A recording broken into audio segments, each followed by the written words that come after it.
Երևանը դատապարտում է Իսրայելի վերջին հարձակումն Իրանի վրա Չեխիայում Globsec 2025 ֆորումի ընթացքում հունիսի 13-ին հայտարարել է Հայաստանի վարչապետ Նիկոլ Փաշինյանը,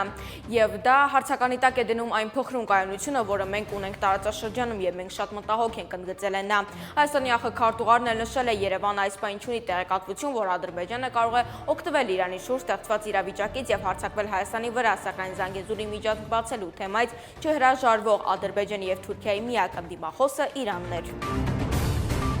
ԶԼՄ-ներում շրջանառվող լուրերի հունիսի 13-ին Զվարթնոց օդանավակայանում Ադրբեջանի մի քաղաքացի վայրէջք կկատարել։ Ազգային անվտանգության ծառայությունը փորձում է պարզել, թե Ադրբեջանի քաղաքացին ինչու է վայրէջք կատարել Երևանում։ Ռուսաստանի Հայերի միության նախագահ Արա Աբրահամյանն էլ նույն օրը դիմել է ՌԴԱԳՆ-ին խնդրելով ամեն ինչ անել Իրանում տեղի ունեցող իրադարձությունների պատճառով Բաքվում հարկադիր վայրէջք կատարած ինքնաթիռում գտնվող հայերի անվտանգության ապահովման համար։ Իրանի, Իրաքի եւ Իսրայելի օդային տարածքում սահմանված Ամանապակումների պատճառով հունիսի 13-ին առավելագույնը 10 ինքնաթիռ վայրէջք է կատարել Բաքվում։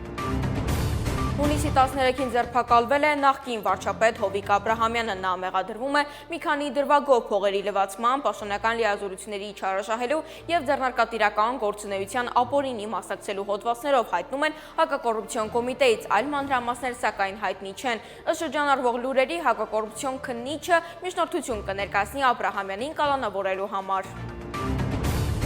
Անվտանգության խորհրդի քարտուղար Արմեն Գրիգորյանը հունիսի 13-ին հայտնել է, որ առաջիկայում վարչապետ Նիկոլ Փաշինյանը կմեկնի Թուրքիա հանդիպելու նախագահ Ռեջեփ Թայիփ Էրդողանին։ Թե ինչ օրակարգով կլինի հանդիպումը, հայտնի չէ, Գրիգորյանը չի նշել նաև այցի օրը, ասելով, որ վարչապետի աշխատակազմը տեղեկությունը կհայտնի։ Հունիսի 5-ին վարչապետ Փաշինյանը հեռախոսազրույց է ունեցել Թուրքիայի նախագահ Էրդողանի հետ, նրանք քննարկել են Հայաստան-Թուրքիա հարաբերությունները եւ տարածաշրջանային զարգացումներին վերաբերող հարցեր ու պայմանավորվել շարունակել երկխոսությունը։